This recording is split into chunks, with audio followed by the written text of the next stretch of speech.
Okay, Coach Walters, so some pretty good competition today. Great competition today. Not pretty good. I just told Sal he wrestled a state tournament. I mean, he really did. I mean, you sometimes don't even have it that hard in a state tournament, to be honest, your first couple rounds. So I think he wrestled a hell of a match, and what, 3-4 matches now after 5 yesterday, but that's what we came here for. There's great teams, well coached, and great kids. So I know that a lot of schools probably look at us as we're not there, but that's how you're going to get there. So you look at the day Sal Perrine's had. It's pretty amazing, actually. He beat 2 of the best guys in Ohio, two-time state placers, right? And I'm just impressed with how he did it. He controlled both matches, I felt like. I didn't feel like he was in a ton of danger in either match. No, he wrestled to win without showing everything he can do, and, you know, being honest, I mean, he's nursing a little bit of an injury, but, you know, all these kids at this point, you're feeling it. You ain't wrestling if you ain't sore and beat up. So coming here, at first I was a lot nervous for a lot of my young guys, but I watched these kids battle, and Sal, you know, I'm gonna miss that kid. You know, he's a kid that's never ever disrespected, never not worked when you asked him to work. He's one of them guys, a diamond in the rough. So. Yeah, but his brother was a state champ for you 4 years ago, so hey, you're acting like you're surprised or something. Come on. Well, Anthony, we knew. Sal, you know, when he came in at 145, he probably could have been a 26. He battled. But, you know, he's never wanted to be compared to his brother. And he shouldn't be. You know, Anthony and, I mean, me and Anthony are as close as you're going to get between coach and one of your wrestlers. But Anthony was work. You had to push him and everything. But he gave. And when he did, Sal wants this for himself. This isn't about his brother. This isn't about his dad. This is about Sal. And talking to him, he's got way bigger goals than this. So. And you got another one. You got another Perrine. You got another Perrine. And that's the most work of all, which we've always known. So Gino's going to be the most work. So, but there's a talent there. So. They're powerful athletes, all of them. Oh, like super athletic. Yeah, their father's a gorilla. So. You know, you just called their dad a gorilla? He's a gorilla. Think about it. I love it. Hey, him and I are great friends. And I love Paul. So, you know, it's fun messing around with him. You know, I know he's a brute. So, but, you know, it kind of goes that way, right? You know, your kid sometimes follows where you're at. So, takes up where you left off. Against Hibner today, he actually won a scramble to win the match, right? He kept getting in on those single legs, and he was doing that shin wizard thing where it puts a ton of pressure on your shoulder, and then he dove, and then he was able to put Hibner's knees together, right? That's super important when you wrestle a scrambly guy like that. And I think here's the thing. They're trying to slow Sal down and get him to be in that close match, and we told Sal that's what we're going to do. I mean, that's what's going to happen. But we got to win those matches, and you got to be in those matches. And he did. You know, he was Rizzo at Braxville, who's a quality kid, but Rizzo could throw hips and do a lot of things, and Sal just let it all out, and that was a fun match. But in the end, you know, you go from that to Evans to him. I mean, have you wrestled Broski yet? Is that next? That's next. Oh my God. So this day's not over, man. We can't put the cart before the horse, right? No, and that's what I said. He had 5 matches yesterday, but, you know, it wasn't today. It wasn't matches like today. But, you know, he had that Edison kid in the finals. It was a quality kid. But, I mean, Sal, like I said, the best of Sal hasn't even been seen yet. So. What's crazy is you got so many connections in college wrestling, right? You know, you guys have the Chanel connection. Cody was the state champ for Chanel. You got the OU connection. You obviously got WVU. Your son's a coach there. And we're talking about Anthony. We're talking about Perrines. You got Gardner Webb. But nobody's picked up Sal Perrine. That's blowing my mind. We talked to Greenlee. We talked to Moore. We got Andresi. I mean, you got...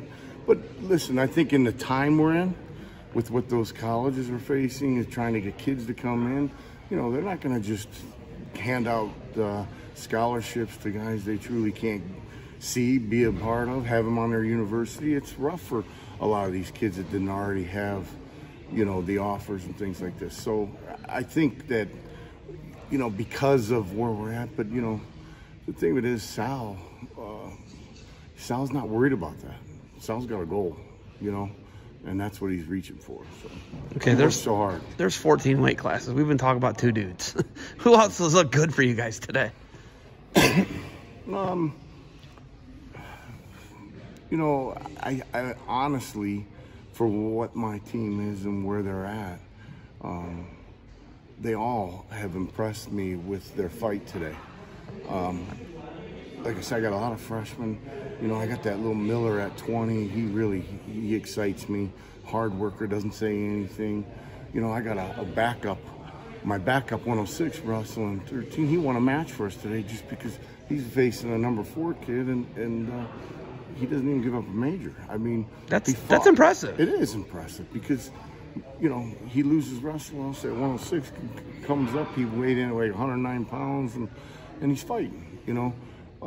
So out of all my kids, they've all shown me something. So they have a lot of work to do. I think that I pushed the work thing, and it's hard for these kids to give into it, but I think they learned a little bit from it today. So they've worked harder in the last week than I've seen them work this year. You know, we were 3 weeks behind starting. So when we came out, we didn't have much practice. So. What's crazy, I talked to Sean Russell's dad. Sean Russell's an All-American at Edinburgh. And, you know, every time I get to talk to somebody whose kids were elite, you know, your kid's a 2-time All-American at Ohio University. So you're a pretty good evaluator of talent, right? You understand what it takes. You know what it took for your kid. And your kid he's arguably one of the toughest guys ever to put a singlet on in Athens. And everybody knows that. Russell, the NCAAs with a torn ACL, took 7th in the country. So you're an unbelievable evaluator of talent, and you understand this. How many people are completely out of their minds and don't understand the Division I grind that you have to kind of like let them know, like, hey, this is a really tough thing. Living that with my son, it was when I really learned it, just what it takes, you know.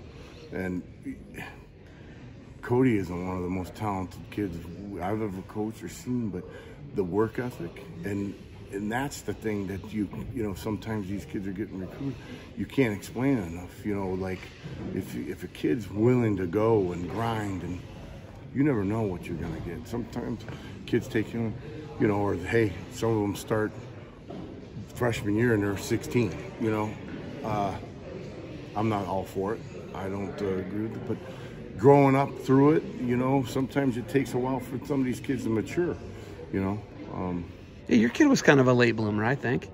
Well, absolutely. I mean, he was 18 when he graduated. He turned 18 right before the state tournament. So, I mean, he was right where he should be. But I'm saying yes, physically, yeah. Definitely. Listen, he went to OU. His Coach Hansen and Coach Greenlee, but Coach Hansen toughened that kid, like pushed him. I mean, I used to think that he must have been MMA looking at him. Like, that black eyes was all beat up. The kid was so beat, but Coach Hansen pushed Cody to another level. Nick Purdue was there and pushed Cody and taught Cody a lot. Cody talks about it, you know.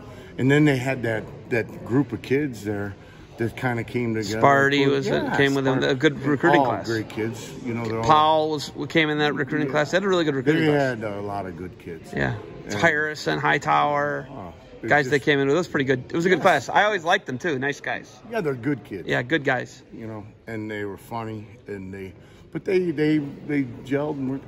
You know, and that's the other thing.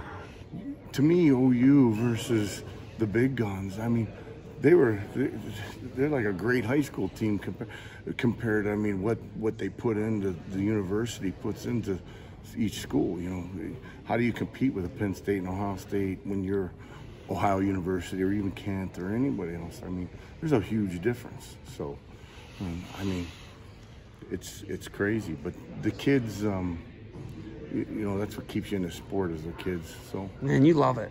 I do. You do. You do. I see you sitting in the gym. You enjoy this. Yeah, I do. I mean, being honest, it keeps me close to Cody. So that's it, you know. I was a guy that ruined it all and didn't put it all in, and loved the sport, and then pushed my kid to make sure he didn't ruin it all, you know. And that's the hard thing. Parents don't realize what these kids got to put in. A lot of people, wrestling doesn't get the respect that it deserves. It doesn't. They would never, like half the other athletes would never be able to put themselves through what these kids would put themselves through to wrestle a match and then go out by themselves and wrestle one-on-one in front of a crowd where you can't blame 10 other or 8 other, whatever the case may be. 4 other, whatever, no, yeah. All team sports, crazy. Right? You know, these kids, there's all that animosity, all that, you know, they get like panic attacks. Anxiety, all of it. It's just crazy to watch. And then as a wrestling coach, it's not just about being a coach. You got to talk kids through so much. And you're never done being their coach. You know, you're lifelong with those kids. So, all right, I took care of Sal. I already gave him the defense soap. You don't even get a chance to, because this guy had a day. He's got Broski coming. Broski and Evans just had a 2-0 match, so Evans knocked him off. So it's gonna be a good match. I'll be in here for that one. All right. Yes, sir. All right, you got anything else for me? No. Thanks for what you do. All right, thank you for the time. Good luck. Go Knights. All right, thank you.